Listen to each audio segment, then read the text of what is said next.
कैसे हैं आप सब? होप आप बहुत अच्छे होंगे। Welcome back to my channel career point with Saraswati. दोस्तों, मैं आज आपके लिए फिर से कुछ गवर्नमेंट वैकेंसीज लेके आई हूँ जो सेंट्रल संस्कृत यूनिवर्सिटी की तरफ से निकल के है। ठीक है, ये गवर्नमेंट नोटिफिकेशन है। ठीक है, और मैं अभी आपको रिक्रूटमेंट नोटिफिकेशन के अंडर जो भी ऑफिशियल नोटिफिकेशन निकल के आया है उसके बारे में बताने जा रही हूँ। चलिए देखते हैं। ये देखिए 2026 रिक्रूटमेंट नोटिफिकेशन लिखा गया है। उसके नीचे detail notification for the appointment of non teaching post at central Sanskrit university ये दिया गया है। वहाँ पे मैं क्लिक करती हूँ और हम चलते हैं डिटेल्स नोटिफिकेशन के पेज पे। ये देखिए डिटेल नोटिफिकेशन आ चुका है जो आप स्क्रीन पे देख सकते हैं। ठीक है, चलिए देखते हैं क्या वैकेंसीज निकली हैं। देखिए यहाँ पे दोनों फेज पे रिक्रूटमेंट होगी, एक डायरेक्ट रिक्रूटमेंट और एक डेप्यूटेशन रिक्रूटमेंट। ठीक है, चलिए देखते हैं कहाँ क्या हो रहा है। रजिस्टर लेवल 14 का पे स्केल, टोटल पोस्ट है 1 और डायरेक्ट भी हो रहा है। और अगर डेप्यूटेशन होगा तो 5 इयर्स का एक्सपीरियंस होना चाहिए। ठीक है, और आपका एज लिमिट 57 से नीचे होना चाहिए, तभी आप इस पोस्ट के लिए अप्लाई कर सकते हैं। असिस्टेंट रजिस्टर लेवल 10 का पे स्केल होगा, टोटल पोस्ट 2 है, डायरेक्ट रिक्रूटमेंट हो रहा है। एज लिमिट 40 इयर्स होना चाहिए, इसका मतलब 40 इयर्स से जो भी नीचे है वो इस पोस्ट के लिए अप्लाई कर सकते हैं। सिस्टम एनालिस्ट लेवल 10 का pay scale, total 3 post, direct recruitment. ये उस post specified for concern campus, ये वो कैंपस है जहाँ पे आपका रिक्रूटमेंट होने के बाद पोस्टिंग दी जाएगी।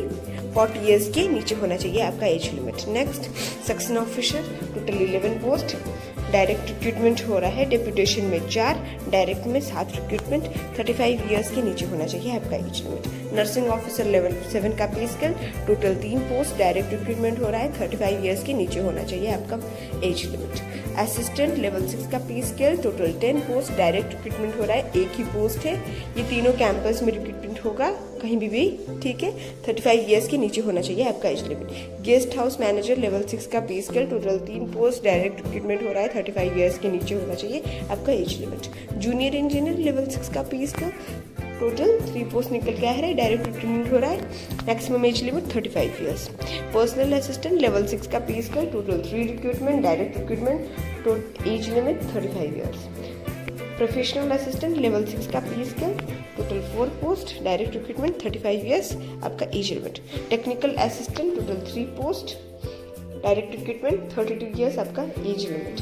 टेक्निकल असिस्टेंट लेवल 5 का pay scale, total 4 post, direct recruitment, 32 years maximum age limit. Stenographer level 4 का पे स्केल होगा, टोटल 8 पोस्ट निकल के आए हैं, डायरेक्ट रिक्रूटमेंट होगा, 32 इयर्स मैक्सिमम एज लिमिट है। अपर डिवीजन क्लर्क लेवल 4 का पे स्केल है, टोटल 16 पोस्ट निकल के आया है।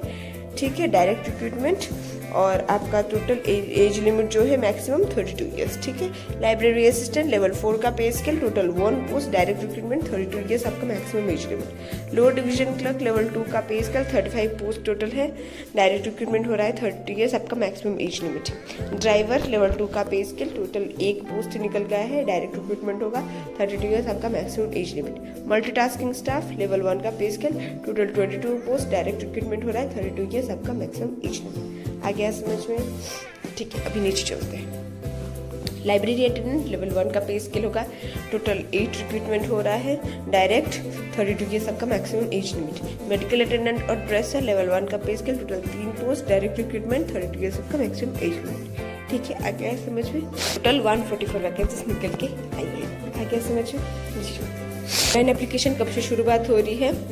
16 ऑफ मार्च 2026 और last date of application 16 of April 2026 का है। ठीक है, देखिए यहाँ पे लिखा गया है कि आपको ऑनलाइन एप्लीकेशन भी सबमिट करना है। उसके साथ साथ ऑनलाइन एप्लीकेशन जो सबमिट करने के बाद जो PDF आता है एप्लीकेशन फॉर्म का, उसका हार्ड कॉपी भी सबमिट करना पड़ेगा गिवन एड्रेस पे जो यहाँ पे दिया गया है। रजिस्टर के लिए क्या और अदर पोस्ट एक्सेप्ट रजिस्टर के लिए जो एड्रेस दिया गया वहाँ पे भेजना पड़ेगा।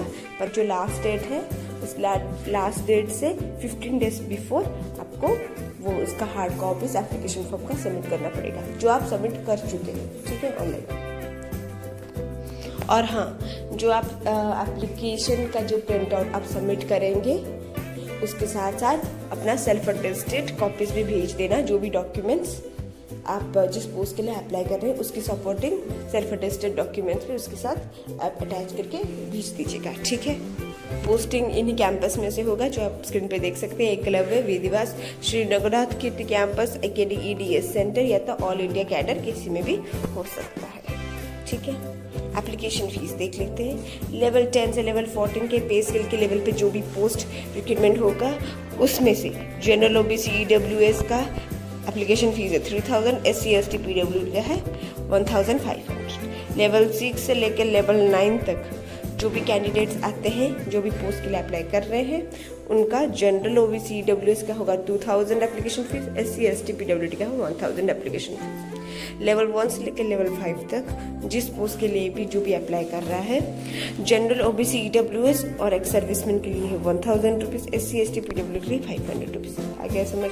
क्वालिफिकेशन देख सकते हैं, रजिस्टर का मास्टर लेवल का क्वालिफिकेशन चाहिए, उसके साथ experience, assistant register master level का क्वालिफिकेशन चाहिए, उसके साथ एक्सपीरियंस, सिस्टम एनालिस्ट B या BTech होना चाहिए कंप्यूटर साइंस में, 5 इयर्स का एक्सपीरियंस होना चाहिए। सेक्शन ऑफिसर बैचलर डिग्री के साथ 3 इयर्स एक्सपीरियंस होना चाहिए। नर्सिंग ऑफिसर BSc क्वालिफिकेशन होना चाहिए नर्सिंग में, उसके साथ एक्सपीरियंस होना चाहिए। असिस्टेंट बैचलर डिग्री का क्वालिफिकेशन होना चाहिए, उसके साथ 3 साल का experience. Guest house manager bachelor degree का क्वालिफिकेशन होना चाहिए होटल मैनेजमेंट में। ठीक है, जूनियर इंजीनियर बैचलर डिग्री का क्वालिफिकेशन होना चाहिए इंजीनियरिंग में, और पर्सनल असिस्टेंट बैचलर डिग्री का क्वालिफिकेशन होना चाहिए, उसके साथ 2 साल का experience as a stenographer. Professional assistant master degree होना चाहिए लाइब्रेरी एंड इंफॉर्मेशन साइंस में। ठीक है, या तो बैचलर डिग्री होना चाहिए लाइब्रेरी एंड इंफॉर्मेशन साइंस में। ठीक है, and technical assistant bachelor degree होना चाहिए, उसके साथ 3 साल का एक्सपीरियंस होना चाहिए। टेक्निकल असिस्टेंट जो कि कंप्यूटर लैब में होगा, उसका bachelor degree bachelor degree qualification होना चाहिए इंजीनियरिंग या टेक्नोलॉजी इन कंप्यूटर साइंस में, उसके साथ 2 साल का एक्सपीरियंस होना चाहिए। स्टेनोग्राफर बैचलर डिग्री का क्वालिफिकेशन होना चाहिए और उसके साथ प्रोफिशिएंसी होना चाहिए स्टेनोग्राफी में। ठीक है, upper division clerk bachelor degree का क्वालिफिकेशन होना चाहिए, उसके साथ 2 साल का एक्सपीरियंस होना चाहिए as a lower division clerk. Library assistant bachelor degree का क्वालिफिकेशन होना चाहिए लाइब्रेरी एंड इंफॉर्मेशन साइंस, उसके साथ आपका typing speed 30 words per minute होना चाहिए और नॉलेज ऑफ कंप्यूटर्स एप्लीकेशन भी होना चाहिए। Lower division clerk bachelor degree का क्वालिफिकेशन होना चाहिए, English typing speed 35 words per minute होना चाहिए, हिंदी टाइपिंग में 30 वर्ड्स पर मिनट, उसके साथ आपका प्रोफिशिएंसी इन कंप्यूटर ऑपरेशंस में होना चाहिए। ड्राइवर 10th का क्वालिफिकेशन होना चाहिए, उसके साथ आपका वैलिड कमर्शियल ड्राइविंग लाइसेंस होना चाहिए। ठीक है, experience of driving motor vehicles at least 5 साल का एक्सपीरियंस होना चाहिए उसमें। मल्टीटास्किंग स्टाफ 10th पास होने से या तो ITI पास होने से चलेगा, उतना ही क्वालिफिकेशन है। लाइब्रेरी अटेंडेंट 12th पास होना चाहिए। सर्टिफिकेट कोर्स होना चाहिए लाइब्रेरी साइंस में, 1 ईयर एक्सपीरियंस होना चाहिए कोई भी यूनिवर्सिटी में इंस्टीट्यूशनल लाइब्रेरी से, basic knowledge of computer application होना चाहिए। मेडिकल अटेंडेंट या ड्रेसर 12th क्वालिफिकेशन होना चाहिए साइंस बैकग्राउंड के साथ, 1 ईयर एक्सपीरियंस होना चाहिए एज एन अटेंडेंट और नॉलेज ऑफ कंप्यूटर भी होना चाहिए। आगे समझ में। इस PDF को अच्छे से पढ़ना, जो भी पोस्ट अप्लाई करना चाहते हैं उसे अच्छे से देखना, उसके बाद अप्लाई करना और याद रखना आपका ऑनलाइन एप्लीकेशन अप्लाई होने के बाद उसी सबमिटेड एप्लीकेशन फॉर्म को आपको हार्ड कॉपी में गिवन जो भी एड्रेस दिया गया है वहाँ पे भेजना है सेल्फ अटेस्टेड कॉपीज के साथ। ठीक है, थैंक यू सो मच मेरा वीडियो देखने के लिए। मैं इस PDF का लिंक डिस्क्रिप्शन बॉक्स में दे दूंगी। फिर मिलेंगे कुछ नए गवर्नमेंट वैकेंसीज के साथ मेरे नेक्स्ट वीडियो में, तब तक के लिए थैंक यू।